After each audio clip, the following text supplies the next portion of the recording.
Yun yung aming bahay. Tara guys, samahan niyo ako na gawa ng vlog itong aming bahay. I-house tour ko kayo. Kasi nag-request ang aking kamahalan, naggawan ko daw ng video itong aming bahay. Simulan natin dito sa aking munting garden. Ang dami kong bulaklak na tanim, like roses, bougainvilleas, and yellow bell, cactuses. Yan. Ito yung aking munting garden. At nilagyan ko dito ng old jar. May cactuses. At itong puno na ito ay, dito puno, ito yung bulaklak. Ito yung kaballero. Yan, may mga tanim din akong mga saging. Ito yung aming kulungan ng manok dati. Pero wala na akong alagang manok ngayon. Ito yung aming backyard. May mga tanim akong dragon fruit. Namumunga na siya after 3 years. At ito naman yung aking saging. Tinanim ko to no 6 months ago. At look, namunga na siya. Thanks God. At namunga na yung aking mga prutas. At ito naman yung papaya namin. Katanim ko lang din to. Yan. Ito yung aking backyard.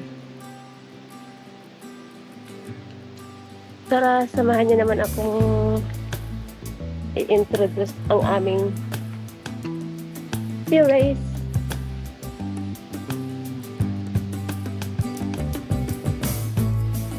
At ito yung aming terrace extension. Dati kasi ito ay lupa lang na nilagyan namin ng gravel para hindi maputik siya. Pero pag tuwing umuulan, dinwasa na maputik talaga. Kaya nadadali yung mga putik yung sa loob ng terrace. At ngayon, nag-decide na kami na sementohin na lang para sure na hindi na talaga siya maputik. Kasi doon ay gamoda na pagpasok dito, semento na, at doon. Ito yung aking 3-year-old na bougainvillea. Tinanim ko siya kasi simula pa lang ng aming bahay na ito. Ito na yung aming bahay. Tinanim ko na siya. Tara dito sa loob ng terrace. Mahaba ang aming terrace hanggang doon sa dulo. At hindi pa rin siya tapos kasi lalagyan namin ng harang dito. Dito sa bandang ito, sa side na to. At dito naman, sa malaking 2 bintana na yan, lalagyan din namin ng fixed window, glass fixed window. At dalaga ng bintana ng awning para may bintana siya. Kasi pag umuulan, pumupunta yung tubig dito sa terrace at natatakot siya na baka daw mabasa itong aming sala set, bamboo set. Binili namin to sa Udyongan. Gusto niyang lagyan dito ng bamboo set kasi gusto niyang dito entertain yung mga bisita niya. At most of all, dito kami nagkikwentuhan, nagkatambay. At yan, may mesa din dito kasi dito kami kumakain ng lunch, breakfast, snacks.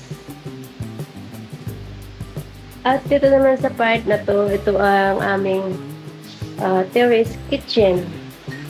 Hindi pa siya tapos, pero we can post it na patapos para maganda lang siyang tingnan. May nilagay din kami dito na aming ang tawag dyan, yung hang-in cabinet for our utensils. Yan. This is our sink. Yan, hindi pa naghugas. May mga hugasin pa.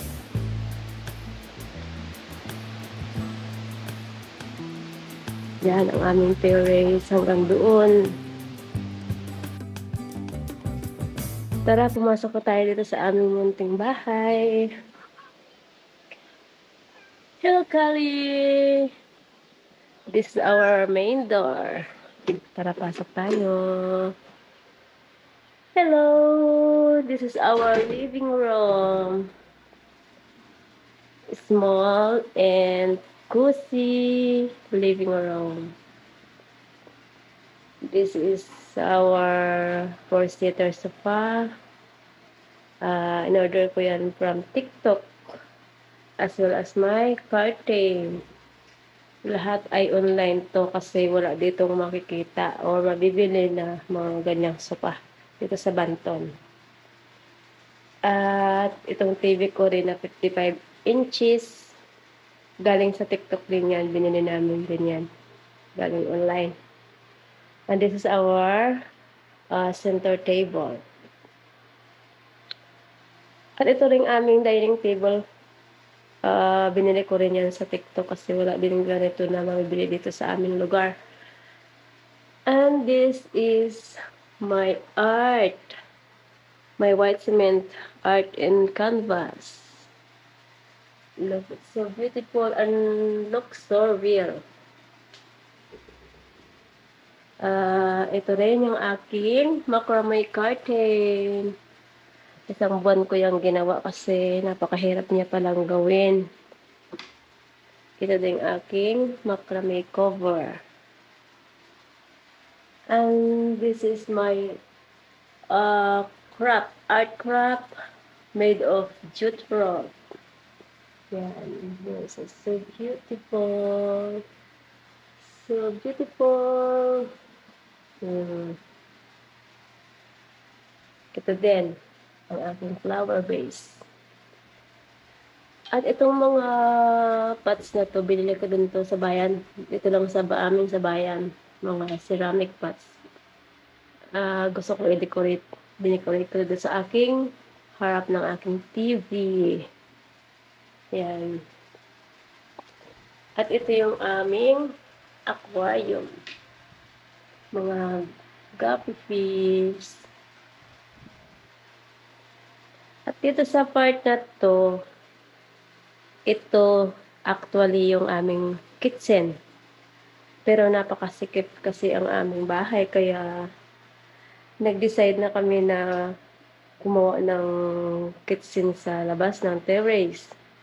Kasi ayaw niya na masikip na pag nagluluto, ayaw niya masikip na lugar.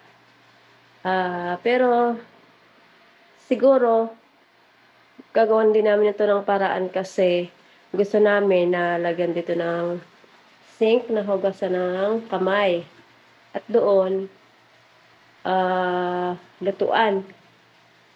Maliit lang, bibili kami ng ganito na lutuan din kasi pag umuulan or bumabagyo, sobrang hangin doon sa labas kasi open ang terrace namin.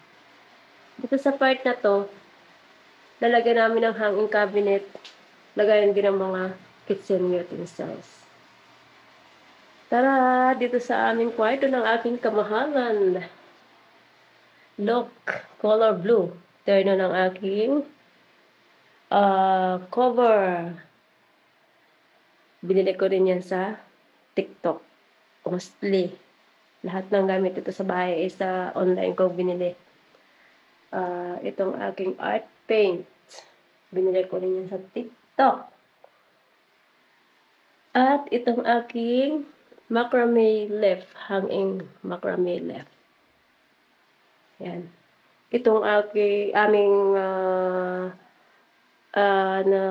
lagay ng damit ay ginawa yan ng aking pinsan from Nasunogan. Sadly, nung ginagawa niya to ay may sakit siya. At pagkatapos, after that, namatay siya. So, nakakaawa. So, ito din, yung aming lagayan ng kama. Gawa din ito ng aking pinsan na galing Sibay. Yan. Ito yung aming kwarto. Maliit lang pero Malinis, cozy. Ito naman yung kwarto ng aking anak. Color pink. Binilad ko rin yan sa Shopee. Kasi gusto niya turno dun sa cover ng higaan niya. Ayan. Ito. Ito yung pinaka-paborito ko. Yung color pink na base. At ito yung mga paint niya. Mga paintings niya. Ayan. Painting sa canvas.